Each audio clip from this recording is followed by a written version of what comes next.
परम आदरणीय श्री रमणनाथ बापू, गुरु श्री पवननाथ बापू, महंत श्री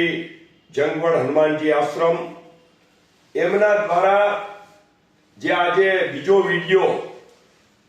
सत्ताधारना सत्यने लईने जे बहार पाडवामां आव्यो छे ई वातने हूँ खूब ज हृदयपूर्वक अनुमोदन आपूं छुं અને સાથે સાથે પરમ પૂજ્ય રમણનાથ બાપુને અભિનંદન પણ આપું છું અને તમારી હિંમત જે કઈ છે એ હિંમતની પણ હું આપને દાદ આપું છું। આપણા જૂના જમાનાની અંદર એક કહેવત હતી રમણનાથ બાપુ કે આપણે સૌ જાણીએ છીએ કે જનની જણજે ભક્ત, જનની જણતો ભક્ત જણજે, કા દાતા અને કા સૂર, નહીં તો રેજે વાંજણી, મત ગુમાવીશ નૂર। એટલે હું તો આ તકે કહેવા માંગુ છું કે રમણનાથ બાપુ આપના માતાજીને પણ હું ચરણોમાં દંડવત કરું છું કે જેણે આપના માતા અને પરમ પૂજ્ય પિતાશ્રીએ એક સંત તરીકે આપને જન્મ આપ્યો, સાથે સાથે સંત તો થયા પણ સત્યને ઉજાગર કરવા માટે પણ આ તકે મને આપ ખૂબ યાદ આવો છો કે જ્યારે 20 વર્ષ પહેલા ગાદીની માથાકૂટો જગદીશ ભગત અને ગોવિંદ ભગત વાળી જે કઈ વિષયો બન્યા ત્યારે મારે કેવું ન જોઈએ છતાં પણ હું આજે એક સાધુની મર્યાદા મૂકીને કહું છું કે સાધુ તો સાધુ જ હોય છે, પરંતુ આપનું દૂધ પણ જ્યારે આહિર જ્ઞાતિનું હતું ત્યારે પણ આપ સત્તાધારના સત્ય માટે થઈ અને મારી સાથે ખભે ખભા મિલાવી અને જીવરાજ બાપુને જે તમારી હૂંફ પૂરી પાડી હતી એ અમે સત્તાધારના સેવકો ક્યારેય ભૂલી શકીએ એમ નથી અને એનું ઋણ અમારી ઉપર છે। અને પાછી જ્યારે આજે પુનઃ સત્તાધારનું સત્ય જ્યારે ઉજ્જવળ કરવાની વાત આવી ત્યારે આ પ્રયાગરાજ કુંભનો મેળામાંથી સ્નાન કરી અને તુરંત આપની જગ્યામાં પધારી અને 2 દિવસ પહેલા આપણે પહેલો વિડીયો મૂક્યો અને આજે આપણા માધ્યમથી જ્યારે બીજો વિડીયો બહાર આવ્યો છે ત્યારે હું આપને સત્તાધારના સેવકો વતી આપા ગીગા વતી ખૂબ આશીર્વાદ આપું છું જીવરાજ બાપુના શિષ્ય તરીકે અને સાથે સાથે સૌ સેવકો વતી આપ સૌને હું ખૂબ ખૂબ અભિનંદન આપું છું અને સર્વે સમાજના લોકોને, સર્વે સાધુ સંતોને, સર્વે સેવકોને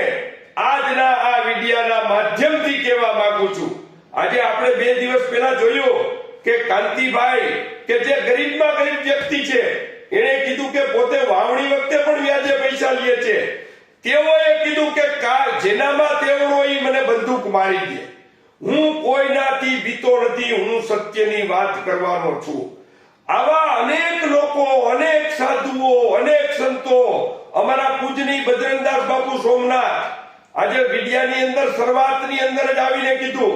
કે ભાઈ સત્તાધારના સત્યને હું જાણું છું અને આ વિજય ભગત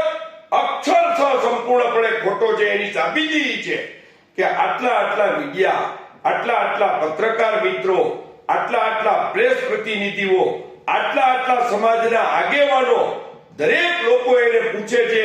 પણ મગનું નામ મરી પાડવાની હિંમત નથી।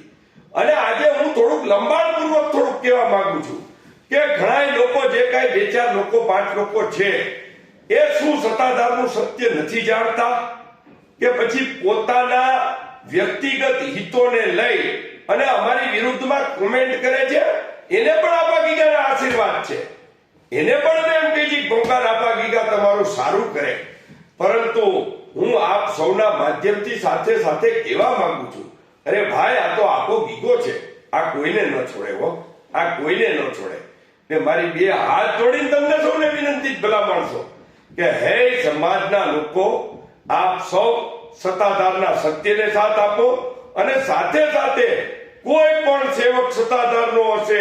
કોઈ પણ સાધુ, કોઈ પણ બ્રાહ્મણ, કોઈ પણ અભ્યાગત, કોઈ પણ ન્યારે તો ટેલિયો, કોઈ પણ વ્યક્તિ સત્તાધારનું સત્ય અમને આજે ઘણા લોકોના ફોન આવે છે, ઘણા લોકોના ફોન આવે છે. તો આપ બિંદાસ સંપૂર્ણપણે નિડરતાથી તમારી સત્ય વાતને ઉજાગર કરો. આપણે જીવરાજ બાપુની સત્તાધાર બનાવવી છે, આપણે શામજી બાપુની સત્તાધાર બનાવવી છે, આપણે આપા ગીગાની સત્તાધાર બનાવવી છે. કોઈએ ડરવાની જરૂર નથી. સમગ્ર સત્યની સાથે હું રહેવાનો છું. ઈ તમને મારા સદગુરુદેવ જીવરાજ બાપુને સાક્ષી રાખીને વચન આપું છું, આપા ગીગાને સાક્ષી રાખીને વચન આપું છું કે સત્તાધારનું સત્ય ઉજાગર કરવા માટે થઈ અને આપના દ્વારા જે કાંઈ મને માહિતીઓ, ઓડિયા, વિડિયા અને જે કાંઈ પુરાવાઓ આપવાના આવે છે એ સંપૂર્ણપણે હું ખાનગી રાખું છું. અને આપના માધ્યમથી આપને પણ એક પુણ્ય કમાવાનો મોકો મળ્યો છે, ત્યારે આપ પણ સત્તાધારનું સત્ય ઉજાગર કરવામાં અમારી સાથે રહો એ જ અપેક્ષા. આ સાથે જે પૂજ્ય રમણદાસ બાપુનો વિડીયો છે એ પણ અમે આ સાથે જ આપ સૌની સમક્ષ મૂકીએ છીએ. અસ્તુ. જય શ્રી આપા ગીગા.